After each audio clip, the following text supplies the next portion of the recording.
warga jemaat GKI Sion Padambulan yang berbahagia, yang hari ini bersekutu bersama Tuhan dan seluruh orang percaya dalam suasana sukacita dan penuh kedamaian.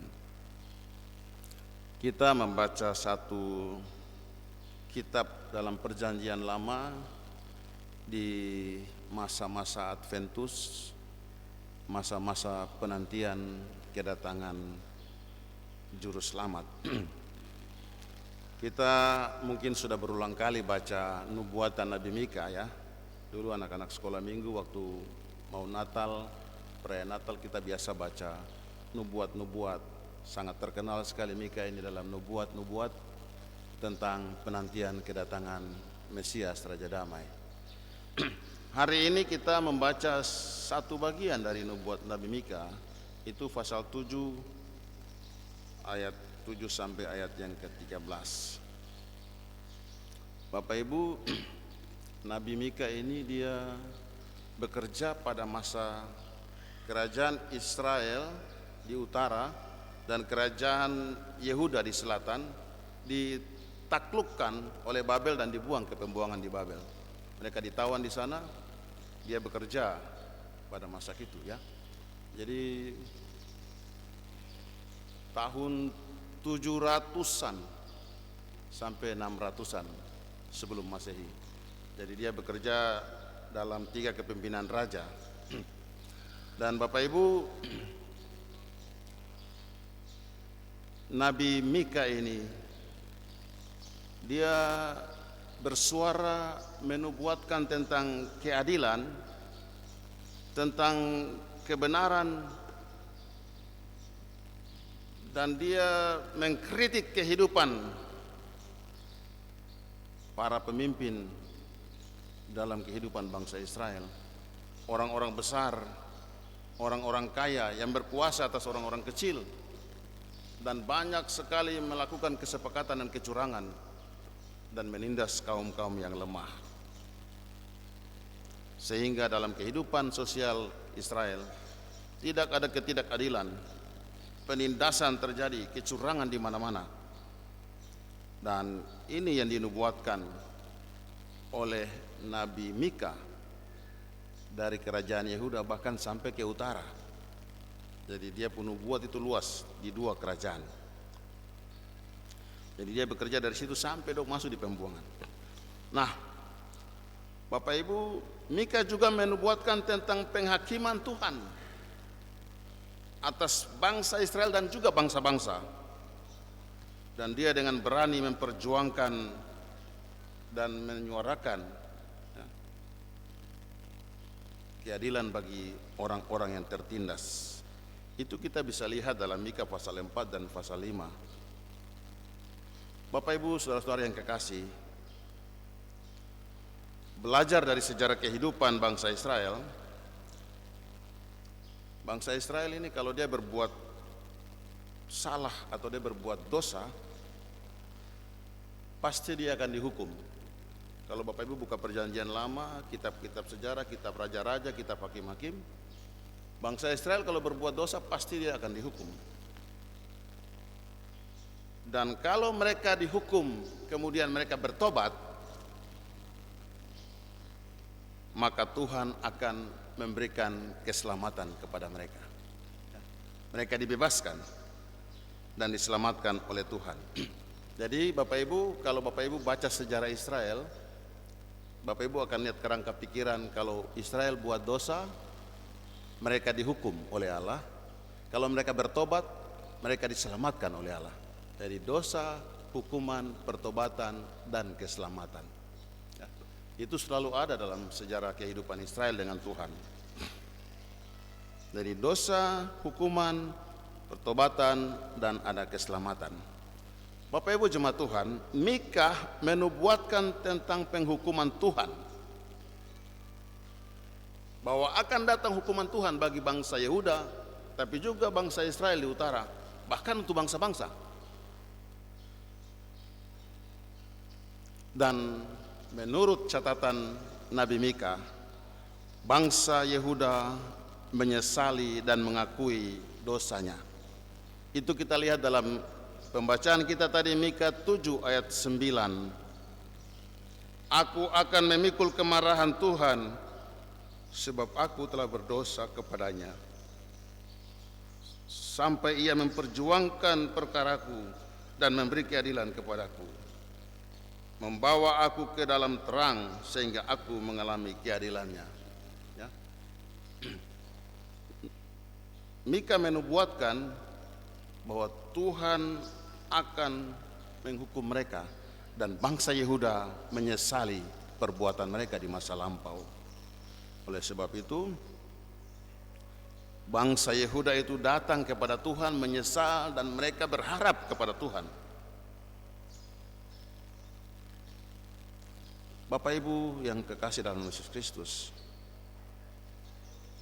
menyesali dan mengakui dosa itu adalah sebuah tindakan yang membuka pengampunan Tuhan. Oleh sebab itu bangsa Yehuda atau Israel bagian selatan itu ketika mendengarkan nubuat dari Mika, mereka menyesali dosa mereka dan mereka datang kepada Tuhan. Sebab menyesali dosa adalah pintu masuk kepada Tuhan dan menerima anugerah dan pengampunan Tuhan. Dan dalam keadaan sadar Bapak Ibu, bangsa Yehuda datang kepada Tuhan, mereka merendahkan diri, mereka mengaku dosa-dosa mereka, dan mereka menyerahkan diri mereka total seluruhnya kepada Tuhan. Mereka bergantung kepada pengampunan Tuhan. Mereka sungguh-sungguh berharap bahwa Tuhan akan melepaskan pengampunan dan Tuhan akan membuka pintu keselamatan bagi mereka. Mereka menanti-nantikan perbuatan Tuhan. Ya, dalam ayat 9 tadi dia bilang, sampai Tuhan membawanya ke dalam terang.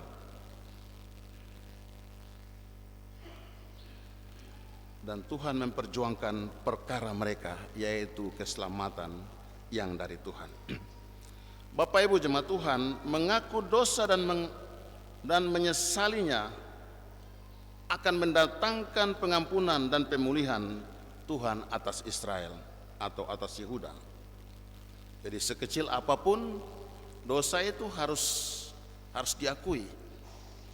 Sebab pengakuan dan penyesalan itulah yang membuka pintu pengampunan dan keselamatan. Bapak Ibu yang dikasihi oleh Yesus Kristus, jadi kalau orang berbuat dosa, orang harus mengaku.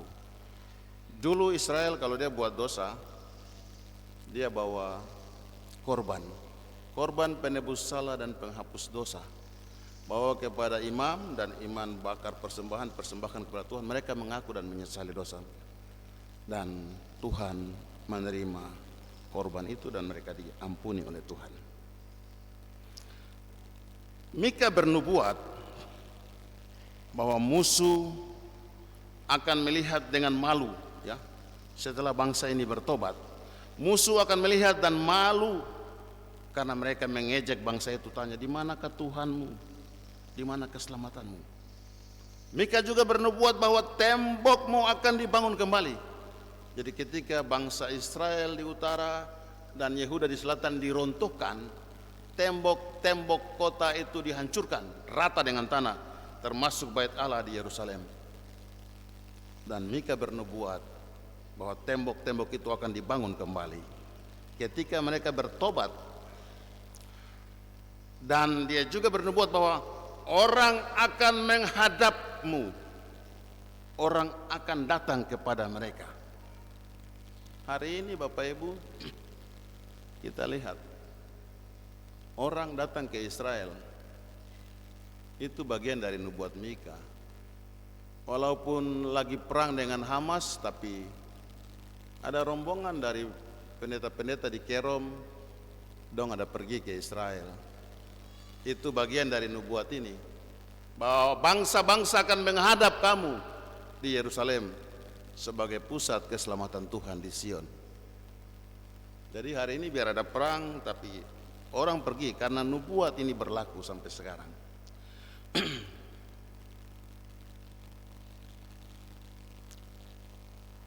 Bapak Ibu yang kekasih, dan nubuat Nabi Mika ini adalah nubuat keselamatan Tuhan bagi mereka, bahwa mereka akan mengalami satu masa di mana Allah menyelamatkan mereka, membuat mereka lebih tinggi, lebih besar dari bangsa-bangsa lain, dan mereka akan termasyhur namanya di bawah kolong langit ini.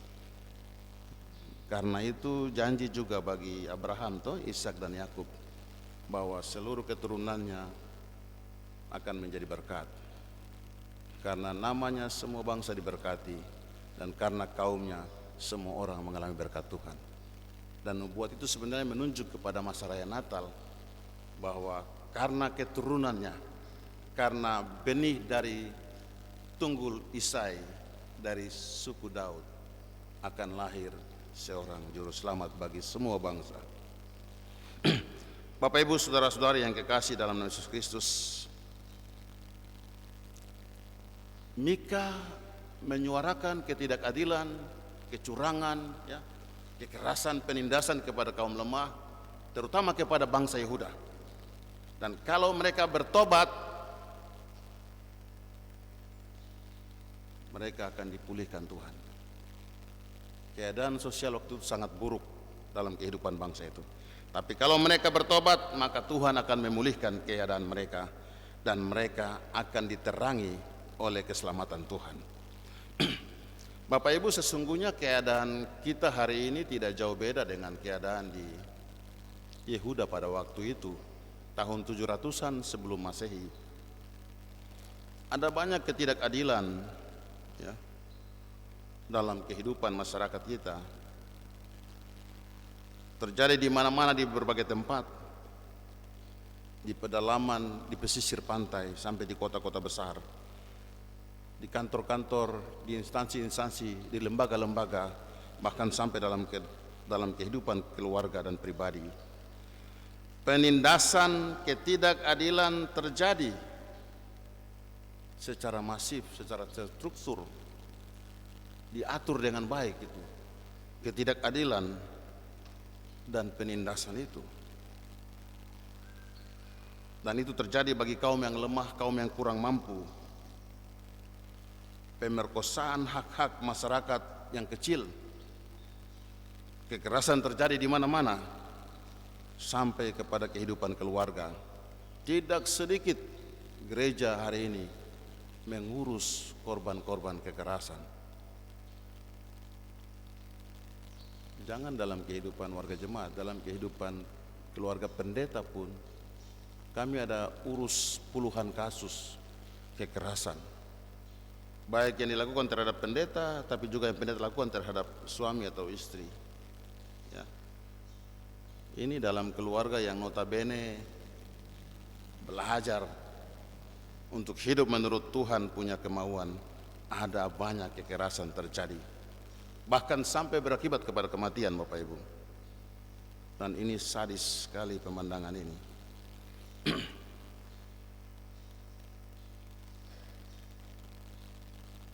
Semua ini memperlihatkan manusia hidup dalam belenggu dosa.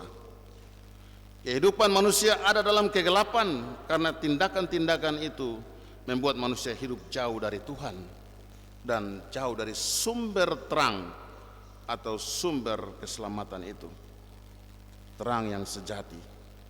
Manusia tidak mampu keluar dari belenggu dosa dan kejahatan mereka. Mereka tidak mampu hidup dari kegelapan, tidak mampu keluar dari kegelapan dosa itu sendiri dan akibat-akibat dari perbuatan dosa itu. Bapak Ibu, renungan hari ini mengajak kita semua menyadari kondisi kehidupan yang gelap dan jauh dari Tuhan, dan kita diajak semua untuk datang mengaku segala dosa dan pelanggaran kita dan meminta belas pengasihan Tuhan dan pengampunan Tuhan. Itu sebabnya kalau tiap minggu kita ibadah, dalam liturgi kita itu kita atur supaya ada pengakuan dosa. Kenapa Bapak Ibu? Karena ini, kita harus dengan sadar datang kepada Tuhan dan minta pengampunan dari Tuhan. Kita mengaku dosa kita. Kita harus mengaku. Sekecil apapun atau sebesar apapun dosa kita, kita harus mengaku. Sebab dalam kekristenan, dalam iman Kristen, pengakuan itu penting Bapak Ibu. Kalau you punya dosa kecil, you tidak mengaku, dosa itu tinggal pada kau. Tapi sebesar apapun dosa kita, kalau kita mengaku, dosa itu akan diangkat dari kita. Tuhan akan mengampuni kita. Dosa yang masa lalu orang tua sudah bikin turun temurun kita rasakan, dosa itu kadangkala bukan sekarang dihukum Tuhan, bisa anak cucu keturunan ketiga dan keempat itu Tuhan sudah bilang. Jadi kalau kita tidak mengaku dia, maka dosa itu akan tinggal turun temurun. Hari ini kita belajar bahwa kita harus datang mengaku kepada Tuhan. Di hadapan Tuhan pengakuan itu penting dalam gereja ini. Ya. Yesus tanya kepada Simon Petrus dan murid-murid yang lain, menurut kamu saya ini siapa? Dia bilang, engkaulah Mesias, anak Allah yang hidup. Yesus bilang, di atas engkau Petra, atau di atas pengakuanmu, aku mendirikan umatku, mendirikan gereja. Dan Allah mau tidak berkuasa atas dia. Di atas pengakuan Bapak Ibu. Jadi pengakuan ini penting. Kalau Bapak Ibu mau dosa kita diampuni, dosa kita dilupakan Tuhan, kita harus mengaku. Maka itu gereja ini siapkan pengakuan dosa tiap minggu kita datang. Kenapa? Itu yang pertama. Yang kedua, manusia ini setiap hari berbuat dosa. Dosa itu macam kewajiban kita, wajib berbuat dosa. Agustinus, Bapak Reformasi Gereja bilang, dosa itu menjadi darah daging manusia. Manusia tidak bisa tidur malam hari kalau siang hari dia belum berbuat dosa. Jadi macam dosa itu sebuah keharusan. Tiap hari manusia berbuat dosa. Makanya setiap kali kita harus minta pengampunan dari Tuhan. Karena setelah menerima pengampunan, kita akan kembali jatuh dalam dosa. Nah hari ini Bapak Ibu, kita diajar untuk selalu datang mengaku di hadapan Tuhan. Dengan sungguh-sungguh. Dan ingat bahwa pengampunan dosa kita bukan menjadi jaminan kita berbuat dosa lagi. Perempuan yang berbuat dosa itu diampuni Tuhan, terus dia bilang pergilah dan janganlah berbuat dosa lagi. Jadi pengampunan Tuhan bagi kita tiap minggu bukan menjadi jaminan kita berbuat dosa lagi. Apalagi dengan sadar kita melakukannya. Bapak Ibu saudara-saudara yang kekasih dalam nama Yesus Kristus. Jadi saya ulang, kita harus mengaku kepada Tuhan. Sekecil apapun, sebesar apapun dosa kita, kita harus akui. Kalau kita buat kesalahan kepada istri, kita katakan, saya minta ampun, saya minta maaf. Saya tadi tipu kau. Kau minta uang mau beli gula, tapi saya bilang tidak ada, saya ada pakai beli rokok ini sekarang. Supaya kita diampuni toh. Bapak-bapak kan begitu, harus minta ampun, minta maaf. Memang berat minta maaf, aduh minta maaf. Orang maunya menang, maunya benar, tidak mau salah, jadi tidak mau mengakui kesalahan. Tapi hari ini kita diajar untuk minta ampun, mengaku salah. Seperti Yehuda mengaku salah kepada Tuhan, kita datang mengaku kesalahan kita. Kalau dulu, ya, tahun lalu, bulan lalu, minggu lalu, kemarin, kita hidup dalam dosa, dalam perbuatan-perbuatan kegelapan. Hari ini kita diajak untuk datang kepada Tuhan Bapak Ibu. Tinggalkan kehidupan lama, hidup dalam kegelapan, tinggalkan semua. Dan masuk dalam persekutuan dengan Tuhan, yaitu kehidupan yang terang. Kita punya moto GKI ini, gereja berdiri 56 ini secara organisasi ya.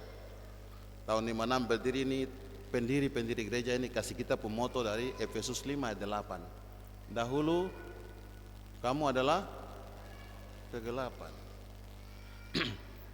Memang dahulu kamu adalah kegelapan, tetapi sekarang kamu adalah terang di dalam Tuhan.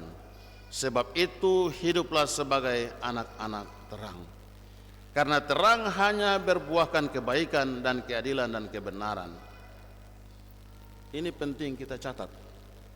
Terang itu akan berbuah keadilan kebenaran. Kebaikan, keadilan dan kebenaran. Jadi orang yang hidup adil, orang yang hidup benar, orang yang hidup baik, itu kelihatan. Dia itu anak-anak terang. Kalau hidup bikin kacau, berkelahi dengan orang, tidak suka orang, dendam, iri hati, itu berarti dia belum masuk kategori anak-anak terang. Dia masih hidup dalam kegelapan. Harus bertobat. Kalau tidak kita akan mengalami penghukuman Tuhan. Turun-temurun. Jadi Bapak Ibu yang kekasih dalam Yesus Kristus, Minggu Advent adalah minggu yang disiapkan oleh gereja. Ada Minggu Advent menjelang masa raya Natal. Itu minggu yang disiapkan Tuhan dalam gereja ini, supaya umat ini mempersiapkan kehidupan mereka untuk menerima kelahiran Sang Juru Selamat, Yesus Kristus. Nah, Sang Raja Damai. Jadi dalam masa-masa ini kita harus menyelesaikan keterikatan kita dengan dosa, dendam, iri hati, benci, baku marah, segala macam. Selesaikan. Jangan kita siapkan rumah saja, cat rumah bagus, pasang lampu-lampu, tapi kita simpan dendam. Kita masih baku marah dengan orang. Kita tidak suka orang lain. Kita iri hati. Tidak ada gunanya persiapan rumah kita. Jadi persiapan fisik, tapi juga persiapan rohani kita. Ya. Jadi Bapak Ibu ingat, jangan bikin kue banyak, buat minuman dari lantai bawah sampai kandas di plafon disusun. Tapi kita tidak siap untuk melepas pengampunan bagi orang lain. Itu sulit, Natal kita akan hampa. Tidak ada pengaruh apa-apa dalam kehidupan kita, dalam persekutuan ini. Jadi dalam Minggu Advent yang ketiga ini kita diingatkan supaya membereskan semua persoalan. Bukan soal rumah rusak, belum cat dan makan minum saja, tapi siapkan hati kita. Biasanya akhir tahun majelis kunjungi toh, kunjungi Bapak Ibu, ada masalah-masalah. Kami sering sekali ketemu. Ada orang bilang tidak, saya tidak akan berdamai dengan dia. Sampai masuk di liang kubur. Kalau sudah di liang kubur, Bapak tidak bisa bicara lagi. Itu Tuhan bertindak. Yang begini Bapak Ibu, saya selalu bilang untuk orang yang tidak mau mengampuni saudaranya, saya bilang kalau kau tidak mau mengampuni saudaramu, Bapak saya kasih tahu, dalam nama Tuhan kau juga tidak berhak atas pengampunan Tuhan. Iya, tidak berhak.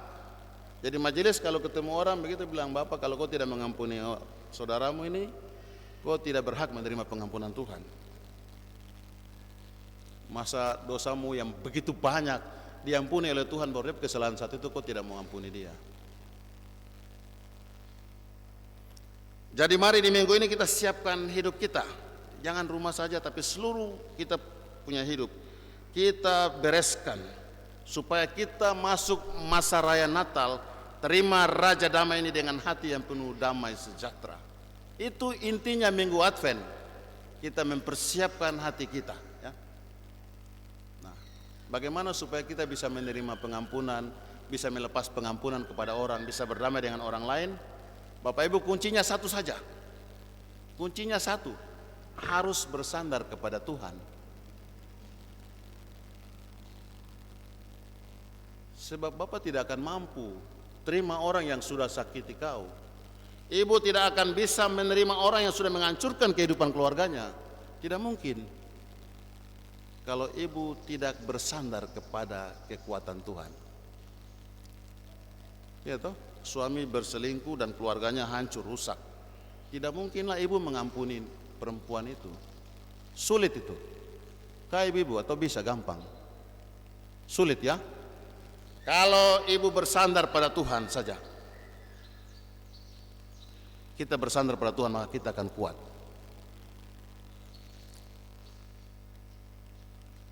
Jangan bersandar pada keluarga, Jangan bersandar pada orang tua. Jangan bersandar kepada pendapat dan kemampuan kita sendiri. Bersandar kepada Tuhan. Bapak Ibu sekarang semua duduk bersandar. Hanya Bapak yang di depan ini tidak bersandar. Yang lain semua bersandar.